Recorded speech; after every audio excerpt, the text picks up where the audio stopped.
কেন্দ্রীয় আরক্ষা দপ্তরে নিয়োগ সহ বিভিন্ন দাবি নিয়ে রাজ্যপালের দ্বারস্থ হলেন স্বাভাবিক জীবনে ফিরে আসা জঙ্গিরা। বুধবার তাদের সংগঠনের এক প্রতিনিধি দল লোকভবনে গিয়ে রাজ্যপালের কাছে তাদের দাবিগুলো তুলে ধরেন। তাছাড়াও তাদের পুরনো দাবি 250 কোটি টাকার প্যাকেজ নিয়েও সরকারের দৃষ্টি আকর্ষণ করেছেন আত্মসমর্পণকারীরা। আমরা শুনবো ঠিক কি জানাচ্ছেন তারা।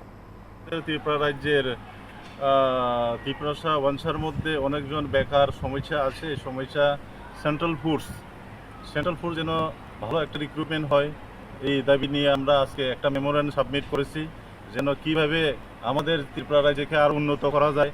আমাদের মাননীয় প্রধানমন্ত্রীজি নরেন্দ্র মোদীজির যে নেতৃত্বে যে সৌন্দর্য কাজ হচ্ছে সেটা আরও যেন সুন্দর করার জন্য, এবং আমাদের ত্রিপুরার মুখ্যমন্ত্রী মাননীয় ডক্টর প্রফেসর মানিক সাহা ওনার নেতৃত্বে কাজ সৌন্দর্যভাবে চলছেন, আরও যেন এগিয়ে যায়। আমরা তরফ থেকে যেভাবেই হোক এই যে বেকার সমস্যা সমাধান যেন হয়, এবং কিছু কিছু আছে আমাদের প্রবলেম আছে, সেই প্রবলেমগুলোর জন্য আমরা আজকে মেমোরেন্ডাম সাবমিট করা হয়েছে। আর উনার যে চ্যাপ্টার আমরা যে দিয়েছি, যে আমরা ডিমান্ডগুলো রাখা হয়েছে, এটা বাইরে না, খুব সুন্দর এবং ভালো দেওয়া হয়েছে এখানে, সেটাই আর কি।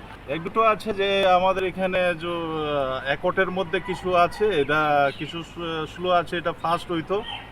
আর বেকার সমস্যার সমাধান মেইন, বেকার সমস্যা যুবকদের জন্য একটা ভালো সেন্ট্রাল ফোর্স এবং সেন্ট্রাল জব, গভর্নমেন্ট জব, এইগুলো যেন আমাদের ত্রিপুরার যুবকরা যারা শিক্ষিত, এখন যারা পড়াশোনা করে শেষ করেছেন, গ্র্যাজুয়েশন করেছেন, ওনার জন্য